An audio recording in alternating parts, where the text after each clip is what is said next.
اسرائیلی ہٹ دھرمی کے باعث غزہ میں جنگ بندی کی ایک اور کوشش ناکام ہو گئی ہے۔ غاصب اور اسرائیل نے قطر اور مصر کا تجویز کردہ جنگ بندی معاہدہ قبول کرنے سے انکار کر دیا ہے۔ رفح کراسنگ پر حملے شروع کر دیے ہیں۔ تازہ ترین حملوں میں 20 فلسطینیوں کے شہید ہونے کی اطلاع ہے۔ رفح پر اسرائیلی توپ خانے کی بمباری اور مشرقی علاقے کے کنٹرول کی کوشش، اسرائیلی رفح کا علاقہ سیل کر کے غزہ کی مکمل ناکہ بندی کی جانب پیش رفت کر رہے ہیں، جو کہ انتہائی سنگین عمل ہے۔ رفح کراسنگ غزہ میں امداد پہنچانے اور زخمیوں کے انخلاء کا واحد راستہ ہے۔ اسرائیلی فوج کی جانب سے رفح کا نیا محاذ کھولنے کا مقصد کیا ہے اور کیا اس سے مزید معاملات بگاڑ کی طرف جائیں گے؟ جو معاہدہ کیا گیا ہے آخر اس کو قبول کرنے سے انکار کیوں کیا جا رہا ہے اور کیوں جنگ بندی کی طرف نہیں آیا جا رہا؟ اردن کی جانب سے جو کوششیں کی گئیں، مصر کی جانب سے جو کوششیں کی گئیں، آخر اس میں ایسی کون سی ایسی چیز ہے کہ اسرائیل اس معاہدے کو ماننے سے تاحال انکاری ہے اور مسلسل اپنی بربریت کا سلسلہ جاری رکھے ہوئے ہے، جس کی وجہ سے فلسطین میں مسلسل شہادتیں ہو رہی ہیں۔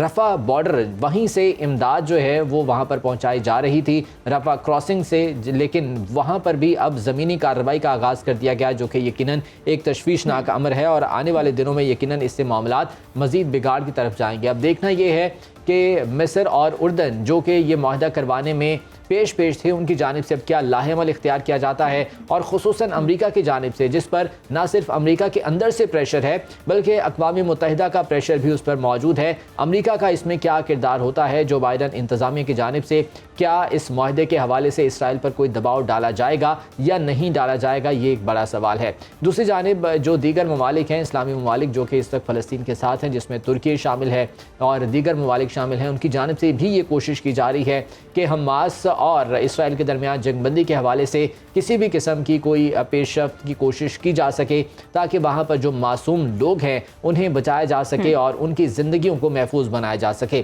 یہاں پر غذائی قلت بھی ایک سنگین صورتحال اختیار کر چکی ہے۔ یہاں پر ادویات موجود نہیں ہیں، یہاں پر کھانے کو غذا موجود نہیں ہے، جس کی وجہ سے ایک بڑا انسانی المیہ یہاں پر پیدا ہو چکا ہے، جس پر اقوام متحدہ نے بھی شدید تشویش کا اظہار کیا ہے اور یہ کہا گیا ہے کہ اگر وہاں پر امداد نہ پہنچائی گئی اور اس سلسلے میں فوری طور پر اقدامات نہ اٹھائے گئے تو یہ مزید سنگین صورتحال اختیار کر جائے گا۔ بالکل ایسا ہی ہے، اور یہ اب عالمی دنیا کا سب سے بڑا چیلنج ہے کہ وہ کس طرح سے غزہ میں جنگ بندی معاہدے کو کامیاب بناتے ہیں، کیونکہ اسرائیلی وزیر اعظم نیتن یاہو کھلم کھلا جو ہے وہ اسرائیلی جارحیت وہاں پر کر رہا ہے، اور اگر کوئی جنگ بندی کی بات کرتا بھی ہے یا کسی بھی ملک کی جانب سے جنگ بندی معاہدہ پیش بھی کیا جاتا ہے تو وہ بھی ناکام نہیں ہو پاتا، ناکام ہو جاتا ہے، اس کوشش کو ناکام بنا دیا جاتا ہے، جو کہ لمحہ فکریہ ہے۔ اب سب کو چاہیے کہ مل بیٹھیں اور اس مسئلے کا حل نکالیں، کیونکہ بچوں کی وہاں پر شہادتیں ہو رہی ہیں، وہاں پر خواتین جو ہے وہ بربریت کا سامنا کر رہی ہیں، اور اگر اب جنگ بندی پر بات نہ ہوئی یا جنگ بندی معاہدے کو کامیاب نہیں بنایا گیا تو صورتحال مزید خراب ہو سکتی ہے۔ امریکہ کا بہت اہم رول ہے، اور اگر جو بائیڈن چاہیں تو وہ اسرائیل کے ساتھ بات کر سکتے ہیں اور اس کرائسس کو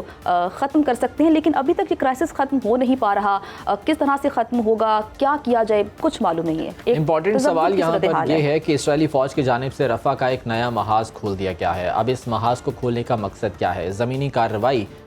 کیا اسرائیل وہاں پر کرنا چاہتا ہے اور مزید وہاں پر بربریت پھیلانا چاہتا ہے اپنی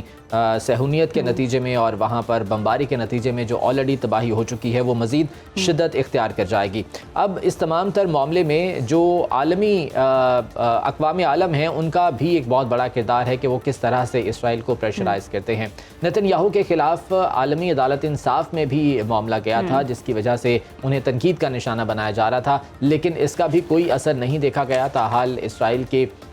اس تمام تر بیہیویئر میں اور وہ مسلسل فلسطینیوں کو نشانہ بنا رہا ہے۔ رفح کراسنگ جہاں سے امداد پہنچائی جا رہی تھی غزہ کے باسیوں کو اور فلسطینیوں کو، وہ رفح کراسنگ بھی بند ہونے سے زخمیوں کو ادویات پہنچانا ناممکن ہو چکا ہے، وہاں سے امداد پہنچانا جو ہے وہ ناممکن ہو چکا ہے۔ ہم نے کوشش کی کہ ڈاکٹر جمیل احمد خان سے اس حوالے سے بات کر سکے، آنے والے پروگرامز میں کوشش کریں گے کہ ذرا تفصیل سے بات کریں اور فلسطین کے ایشو کے حوالے سے جو ہے وہ مزید جان سکیں کہ آخر کیوں اقوام عالم اس پر خاموش تماشائی بنی ہوئی ہے۔